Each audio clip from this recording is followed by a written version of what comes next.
Top quality और consistent performance के लिए सिर्फ सिल्वर पंप नाम याद रखना। ಈ ಕ್ಷಣದ 25 ಸುದ್ದಿಗಳನ್ನು ಕ್ವಿಕ್ ಆಗಿ ನೋಡೋಣ. ಮಂಗಳೂರು ವಿಶ್ವವಿದ್ಯಾಲಯ ಆರ್ಥಿಕವಾಗಿ ಅಧಪತನದತ್ತ ಸಾಗಿದೆ. ಸ್ಥಳೀಯ ಕೊಣಾಜೆ ಗ್ರಾಮ ಪಂಚಾಯತ್ಗೆ ವಿಶ್ವವಿದ್ಯಾಲಯ 4 ವರ್ಷದಿಂದ ಬರೋಬ್ಬರಿ 40 ಲಕ್ಷ ರೂಪಾಯಿ ತೆರಿಗೆಯನ್ನ ಕಟ್ಟದೆ ಬಾಕಿ ಉಳಿಸಿಕೊಂಡಿದೆ. ಇನ್ನು ನಿವೃತ್ತಿಯಾದವರಿಗೂ ಕೂಡ ಪಿಂಚಣಿ ಒದಗಿಸದೆ ವಿವಿ ಸತಾಯಿಸುತ್ತಿದೆ ಅಂತ ಹೇಳಲಾಗ್ತಾ ಇದೆ. ಸಹಾಯಧನ ಮತ್ತೆ ಬೋನಸ್ ನೀಡದೇ ಇರುವಂತಹ ವಿಚಾರಕ್ಕೆ ಮೈಸೂರಿನ ಸಾಲಿಗ್ರಾಮ ತಾಲೂಕಿನ ಚುಂಚನಕಟ್ಟೆ ಹೋಬಳಿ ಕೇಂದ್ರ ಹಾಲು ಉತ್ಪಾದಕರ ಸಹಕಾರ ಸಂಘದಲ್ಲಿ ಮಾತಿನ ಚಕಮಕಿ ನಡೆದಿದೆ.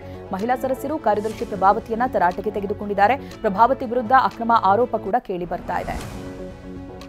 ಇಂದು ಮಾಘ ಹುಣ್ಣಿಮೆ ಹಿನ್ನೆಲೆ ಕೊಪ್ಪಳದ ಹುಲಿಗೆ ಗ್ರಾಮದಲ್ಲಿರುವಂತಹ ಹುಲಿಗೆಮ್ಮ ದೇಗುಲಕ್ಕೆ ಭಕ್ತ ಸಾಗರವೇ ಹರಿದು ಬರ್ತಾ ಇದೆ.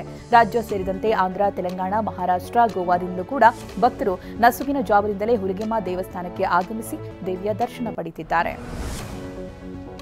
ಮಾಜಿ ಸಚಿವ ಶ್ರೀರಾಮುಲು ಬಯಲು ನಾಟಕದಲ್ಲಿ ಭರ್ಜರಿ ಸ್ಟೆಪ್ ಅನ್ನು ಹಾಕಿದ್ದಾರೆ. ಹರಗಿನ ದೋಣಿ ಗ್ರಾಮದಲ್ಲಿ ನಡೆದಿರುವಂತಹ ಬಯಲು ನಾಟಕದ ಕೊನೆಯಲ್ಲಿ ರಾಮುಲು ಕಲಾವಿದರೊಂದಿಗೆ ಹೆಜ್ಜೆಯನ್ನು ಹಾಕಿದ್ದಾರೆ. ರಾಮುಲು ಡ್ಯಾನ್ಸ್ಗೆ ಚಪ್ಪಾಳೆ ಸಿಳ್ಳೆ ಹೊಡೆದು ಜನ ಸಂತಸ ಪಟ್ಟಿದ್ದಾರೆ. ಬೆಂಗಳೂರಿನ ಬೆಳ್ಳಂದೂರು ಬಳಿ ಚಲಿಸ್ತಾ ಇದ್ದಂತಹ ಕಾರ್ನಲ್ಲಿ ದಿಢೀರ್ ಬಂಕಿ ಕಾಣಿಸಿಕೊಂಡಿದೆ. ಫೆಬ್ರವರಿ 11ರಂದು ಸಂಜೆ ನಡೆದಿರುವಂತಹ ಘಟನೆ ತಡವಾಗಿ ಬೆಳಕಿಗೆ ಬರ್ತಾ ಇದೆ. ಧಾರವಾಡ ಜಿಲ್ಲೆಯ ನವಲಗುಂದ ಪಟ್ಟಣದಲ್ಲಿ ಕಳ್ಳರ ಹಾವಳಿ ಹೆಚ್ಚಾಗ್ತಾ ಇದೆ. ಫ್ಲಾಟ್ ಬಡಾವಣೆಯಲ್ಲಿ ರಾತ್ರಿ ಹೊತ್ತು ಮನೆ ಎದುರಿಗೆ ನಿಲ್ಲಿಸಿರುವಂತಹ ಬೈಕ್ ಅನ್ನ ಕದಿಯೋದಕ್ಕೆ ಪ್ರಯತ್ನಿಸ್ತಾ ಇದ್ದಾರೆ. ಮಾಘ ಹುಣ್ಣಿಮೆ ಹಿನ್ನೆಲೆಯಲ್ಲಿ ಮಹಾಕುಂಭಮೇಳಕ್ಕೆ ಭಕ್ತ ಸಾಗರವೇ ಹರಿದು ಬರ್ತಾ ಇದೆ. ಗಂಗಾ, ಯಮುನಾ, ಗುಪ್ತಗಾಮಿನಿ, ಸರಸ್ವತಿ ನದಿಗಳ ಸಂಗಮದಲ್ಲಿ ಲಕ್ಷಾಂತರ ಜನರು ಪವಿತ್ರ ಸ್ನಾನ ಮಾಡುತ್ತಿದ್ದಾರೆ. ಬೆಳಗ್ಗೆ 6 ಗಂಟೆಯವರೆಗೆ 70 ಲಕ್ಷ ಭಕ್ತರು ಸ್ನಾನವನ್ನು ಮಾಡಿದ್ದಾರೆ. ಘಾಟ್ಗಳಲ್ಲಿ ಅಪಾರ ಸಂಖ್ಯೆಯಲ್ಲಿ ಭಕ್ತರು ನೆರೆದಿದ್ದು ಪವಿತ್ರ ಸ್ನಾನಕ್ಕಾಗಿ ಕಾಯ್ತಾ ಇರುವಂತಹ ದೃಶ್ಯ ಕಂಡು ಬರ್ತಿದೆ.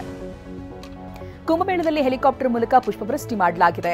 ಮಾಘ ಹುಣ್ಣಿಮೆ ಹಿನ್ನೆಲೆಯಲ್ಲಿ ಸಂಗಮದಲ್ಲಿ ಪವಿತ್ರ ಸ್ನಾನವನ್ನು ಮಾಡ್ತಾ ಇರುವಂತಹ ಭಕ್ತರ ಮೇಲೆ ಹೆಲಿಕಾಪ್ಟರ್ ಮೂಲಕ ಪುಷ್ಪವೃಷ್ಟಿ ಮಾಡಲಾಗಿದೆ. ಇನ್ನು ಜನವರಿ 29ಕ್ಕೆ ನಡೆದಿರುವಂತಹ ಕಾಲ್ತುಳಿತಕ್ಕೆ 30ಕ್ಕೂ ಅಧಿಕ ಜನ ಸಾವನ್ನಪ್ಪಿರುವಂತಹ ಹಿನ್ನೆಲೆಯಲ್ಲಿ ಅಗತ್ಯ ಕ್ರಮ ಜರುಗಿಸಲಾಗಿದೆ.